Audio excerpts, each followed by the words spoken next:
Salut les gars, j'espère que vous vous portez bien. Moi, je vais très bien. Aujourd'hui, une nouvelle vidéo. Abonnez-vous, likez si ce n'est pas déjà fait. Normalement, dès que tu viens sur le compte, tu likes directement. Si tu es un nouveau, tu t'abonnes directement et nous pouvons commencer.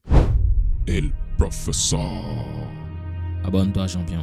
Aujourd'hui, je vais te parler de ton entourage et la force de ton entourage. Ton entourage détermine qui tu seras demain. Par ton entourage, on peut déterminer quel sera ton avenir. Et c'est très révélateur ton entourage. Si tu marches avec des personnes qui ont l'habitude d'avoir des attitudes malsaines et qui ne sont pas dans la même lignée que ta progression, c'est-à-dire que par rapport à ta vision, ces personnes-là ne s'alignent pas, tu ne vas jamais atteindre tes objectifs. Tu ne vas jamais pouvoir progresser. Tu ne vas jamais pouvoir atteindre ce niveau-là que tu espères tant. Par moment, il faut savoir se détacher et s'éloigner des personnes qui ne rentrent pas dans le cadre de ce qu'on veut pour notre futur. Si tu as des amis qui, eux, ne veulent pas progresser avec toi, ils ne vont pas te faire stagner, ils vont te faire regresser. Ces personnes-là sont censées te pousser vers le haut. Elles ne sont pas là pour te tirer vers le bas. Donc, lorsque tu identifies que ces personnes-là ne sont pas bonnes pour ce que toi tu veux dans l'avenir, tu dois t'en éloigner. Et c'est pas vraiment méchant. Ce ne sont pas de mauvaises personnes. Ce sont des personnes qui ne correspondent pas à ta projection. Ce sont des personnes qui ne rentrent pas dans ta vision. Normalement, tu aspires à un certain avenir. Supposons, toi, tu veux gagner 10 000 euros par mois. Mais tu marches avec des personnes qui ont une mentalité du SMIC. C'est-à-dire que eux, ils se suffisent d'un salaire de 1500 euros. Eux, ils ne veulent pas progresser. Eux, pour eux, 1500, c'est déjà bien. Ils savent déjà que c'est comme ça, le système est fait. Ils sont défaitistes. Pour eux, ils ne peuvent pas faire plus parce qu'ils n'ont pas fait de longues études. Leurs parents ne les ont pas soutenus. Ils sont nés d'une famille pauvre. C'est sûr, leur vie, ça sera cosmique et voilà. Mais toi, peut-être que tu as eu les mêmes difficultés qu'eux. Mais toi, tu n'es pas autant défaitiste. Toi, tu as envie de progresser. Tu as envie, toi, de montrer que c'est pas parce que tu es né dans un milieu défavorable que tu ne vas pas réussir et atteindre le niveau que tu aspires tant. Ce n'est pas parce que tu es né dans une famille pauvre que toi, tu ne peux pas aspirer à être riche demain pour créer aussi une génération qui sera riche. Non, tu dois être le premier enfant de ta lignée à montrer que la richesse, c'est possible de l'obtenir même lorsqu'on part du plus bas. Ça, c'est ta vision. Mais si tu marches avec des personnes qui ont une vision totalement opposée à la tienne, comment tu vas pouvoir être boosté? Comment tu vas pouvoir progresser et atteindre cet objectif qui te tient vraiment à cœur? Ton entourage détermine clairement ton avenir. Si tu marches avec des personnes qui réfléchissent en milliards d'euros, minimum tu vas finir millionnaire. Si tu marches avec des personnes qui se contentent des 1000 euros, maximum, tu vas finir avec 2000 euros, voire 3000 euros mensuellement. Et ça, c'est déjà très bien. J'ai été très gentil. Mais la qualité des rapports que tu as avec les autres, la qualité des personnes avec qui tu discutes, la qualité des gens que tu fréquentes détermineront ton avenir. Parce que lorsque tu parles avec des personnes qui parlent en milliards d'euros, toi, minimum, tu vas chercher à avoir 1 million d'euros. Et ça encore, ce n'est pas suffisant. Tu vas chercher à atteindre le milliard. Mais en essayant d'atteindre le milliard, tu vas forcément toucher le million d'euros. Si tu parles avec des personnes qui se suffisent avec 1000 euros, 1500 euros, forcément, quand tu vas arriver à 2000, 3000 euros, tu vas te dire c'est suffisant. Mon entourage gagne 1000 euros, mon entourage gagne 1500 euros. Moi, je suis à 3000 euros net. Enfin, je n'ai rien à envier aux autres. Alors que devant toi, il y a des personnes qui aspirent à faire des milliards et des milliards et des milliards. Mais tu ne les vois pas. Pourquoi? Parce que ton entourage t'encloisonne. Ton entourage t'empêche de voir ton vrai potentiel. Ton entourage ne te permet pas d'explorer toutes les capacités que tu as. Ton entourage te freine. Ton entourage t'empêche de vraiment explorer tout ton potentiel. Faites un constat qui est simple. Pourquoi les gens ont une facilité à voyager et s'installer à Dubaï? Pourquoi la grosse majorité décide d'aller s'installer à Dubaï? Ils vont rencontrer des personnes qui sont comme eux. Ils vont rencontrer des personnes qui sont supérieures à eux. Ils vont rencontrer des personnes qui ont cette soif-là de réussite. Ils vont rencontrer des personnes qui ont l'envie viscérale de devenir meilleurs chaque jour. Lorsque tu baignes dans ce genre d'environnement, tu ne peux que réussir. Même le dernier de classe, tu le mets au milieu de personnes qui ont réussi leur vie et qui le boostent, qui le font évoluer. Cette personne-là est obligée de réussir. Même si cette personne est totalement nulle, même si cette personne part avec zéro compétence, zéro connaissance, si elle évolue avec des personnes qui ont déjà la connaissance et la compétence, elle est sûre à 100%, à 10 000% d'arriver un jour à ce niveau-là, le niveau de ces personnes qui sont déjà au sommet. En tout cas, s'en approcher énormément comparé à quelqu'un qui est dans la médiocrité et qui reste avec des personnes médiocres qui n'ont pas envie, elles, de sortir de cette médiocrité-là. Donc, tes rapports avec les autres ne doivent pas être médiocres. Il y a des amis par rapport à tes aspirations qui sont médiocres. Ne reste pas avec eux. c'est pas méchant, mais on n'a pas la même vision. Toi, tu aspires à quelque chose, moi, j'aspire à 1000 fois plus.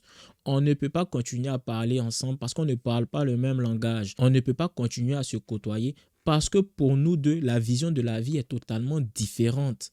Cette personne-là, peut-être même qu'elle a des attitudes néfastes. Elle va te conduire dans des plaisirs malsains. Et toi, pour ton développement, tu n'as pas besoin de ça. Tu es une personne, tu penses à ton avenir, tu sais que tu n'étais pas encore construit. Et tu as des amis qui t'incitent à sortir chaque soir pour aller draguer des filles et dépenser des milliers d'euros en boîte. Mais à quel moment tu te concentres sur ton avenir? À quel moment tu te décides à réussir? À quel moment même tu prends le temps de réfléchir à cette réussite? Tu ne peux pas. C'est-à-dire que dans la bouche, oui, je veux être millionnaire, je veux être milliardaire, mais tu ne le seras jamais. Pourquoi? Parce que tu suis des personnes qui elles-mêmes s'en foutent du million. Dès qu'elles ont l'argent, ça doit sortir. Mais toi, tu as envie de créer quelque chose, tu as envie d'asseoir une position sociale, mais tu te permets de te promener avec ce genre de personnes. Et tu penses réellement qu'un jour, tu vas atteindre ces milliards-là? C'est pas possible. C'est vraiment pas possible. Et en parlant de l'entourage aussi, faut pas regarder les amis pour te dire que tu es pareil qu'eux. C'est-à-dire que tu peux marcher, par exemple, avec des personnes qui ont des privilèges, marcher, comme on le dit communément, avec des gosses de riches. Mais eux, leur dépense est annexée à ce que leurs parents gagnent. Toi, tes parents ne gagnent rien et en plus de ça, tu travailles pour avoir ce que tu as actuellement et tu veux les suivre dans leur délire. Eux, ils s'en foutent. Ces gosses de riches évoluent dans un milieu qui n'est pas le tien. Toi, tu fais partie du bas de l'échelle. Tu ne peux pas te promener avec eux et vouloir avoir le même train de vie qu'eux. Eux, quoi qu'il en soit, quelles que soient leurs dépenses, ça ne vaut quasiment rien dans le portefeuille de leurs parents. C'est pour ça qu'ils se permettent de le faire. Mais toi, c'est directement relié à ta poche et en plus de ça, tu n'es pas arrivé à un certain standing de vie pour pouvoir suivre leur train de vie. Alors, n'essaie pas de faire comme les autres. Eux ne sont pas toi et toi, tu n'es pas eux. N'essaie pas de vouloir te faire accepter à tout prix par ces personnes-là qui ont un train de vie démesuré, qui est mesuré pour eux. Vous n'évoluez pas dans le même environnement et vous n'avez pas les mêmes avantages, les mêmes privilèges. Bien sûr, je ne stigmatise pas les enfants de riches. C'est juste une illustration pour vous faire comprendre les choses. Soyons clairs là-dessus. Mais ces personnes-là, ces enfants de riches, ils appartiennent à un réseau. Ils ont des contacts, c'est-à-dire que ces enfants-là peuvent faire tout et n'importe quoi. Ils vont s'en sortir, limite, ils savent déjà qu'ils ne vont jamais retomber dans la pauvreté parce qu'ils sont arrivés à un certain niveau qui ne les permettent même pas de tomber plus bas. Ils ne peuvent pas chuter parce qu'ils contrôlent en quelque sorte le système. Et si tu veux regarder ces personnes qui contrôlent, qui sont au plus haut pour te comporter de la sorte, mais tu ne vas jamais atteindre leur niveau. Tu dois apprendre à être modeste. Tu dois être modeste face à ta situation. Tu dois comprendre que tu n'es pas encore arrivé à ce niveau-là.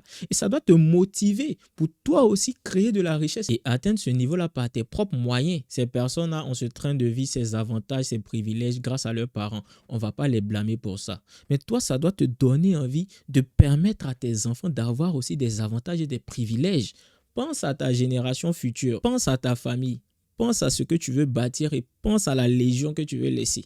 C'est très important de le comprendre parce que eux, leurs parents ont fait le nécessaire, mais c'est à toi aussi de faire le nécessaire. Et là encore, je ne suis pas en train de blâmer tes parents, mais l'essentiel, c'est toi. C'est toi qui dois réussir, c'est toi qui dois montrer que tu peux atteindre ce niveau-là par tes propres moyens. C'est un défi pour toi. La vie est un défi. Tu dois prendre ça comme un défi. Tu ne dois pas accabler les autres et essayer de vivre leur vie qu'ils vivent comme si toi aussi tu viens de ce milieu-là. Non, tu dois prendre ça comme un défi. Ces personnes-là sont à ce niveau. Moi aussi, je dois atteindre ce niveau-là. Et ce n'est pas de la jalousie, c'est juste de l'ambition. Ces personnes-là ont atteint ce niveau avec une certaine facilité. Ok, il n'y a pas de problème. Moi, malgré mes difficultés, je vais atteindre ce niveau-là aussi. Ces personnes-là peuvent dépenser 10 000 euros par mois. Ça ne change rien à leur portefeuille. Moi aussi, je dois atteindre ce niveau-là par mes propres moyens. Malgré les difficultés que je rencontre à l'heure actuelle, je dois atteindre ce niveau. C'est ça être ambitieux, c'est ça vouloir se développer. C'est utiliser la frustration que les autres peuvent potentiellement nous faire ressentir pour nous-mêmes nous surdévelopper. Et là, en fait, par rapport à notre sujet qui est la force de l'entourage, c'est que tu ne dois pas te séparer de ces personnes-là, mais tu dois en tirer des avantages. Parce que comme je l'ai dit, l'entourage doit te permettre de pouvoir évoluer. Ces personnes-là sont déjà à un certain niveau de vie. Ces personnes-là ont des accès. Ces personnes-là peuvent rentrer à des endroits que toi, tu ne peux pas rentrer. Et c'est à ce moment-là que tu utilises ton entourage avec bienveillance. C'est à ce moment que tu utilises cet entourage-là avec malice. C'est à ce moment-là que tu t'ouvres des portes grâce à ton entourage. Au lieu d'avoir le même train de vie qu'eux, essaie de comprendre comment leurs parents ont fait pour atteindre ce train de vie-là. Au lieu de vouloir vivre comme eux alors que tu n'as pas assez de moyens, essaie de comprendre pourquoi ils sont arrivés là et comment ils ont fait. Une personne qui a déjà vu le chemin qui est arrivé peut mieux t'éclairer pour que toi aussi tu prennes ce chemin-là et toi aussi tu arrives à bonne destination. Donc c'est très important au lieu de vouloir les jalouser et faire comme eux, être dans un cercle social que tu ne mérites pas, fais-toi petit et essaie de comprendre, essaie d'analyser, essaie de vraiment apprendre d'eux pour atteindre ce niveau-là aussi. C'est à ce moment-là qu'on parle d'intelligence sociale. C'est à ce moment-là que tu dois être très malin, tu dois être très intelligent et surtout tu dois te faire petit, être modeste et comprendre que cette situation-là, pour en sortir, pour quitter la pauvreté, pour quitter cette situation qui ne te satisfait pas, tu dois vraiment apprendre des autres. Voilà, c'est tout pour aujourd'hui. J'espère que cette vidéo vous a apporté énormément de valeur. N'hésitez pas à me dire ce que vous en pensez en commentaire. Pour les personnes qui souhaitent aller plus loin, le lien en bio, on va essayer de tout se développer autant professionnellement que personnellement. On se dit à la prochaine. Prenez soin de vous.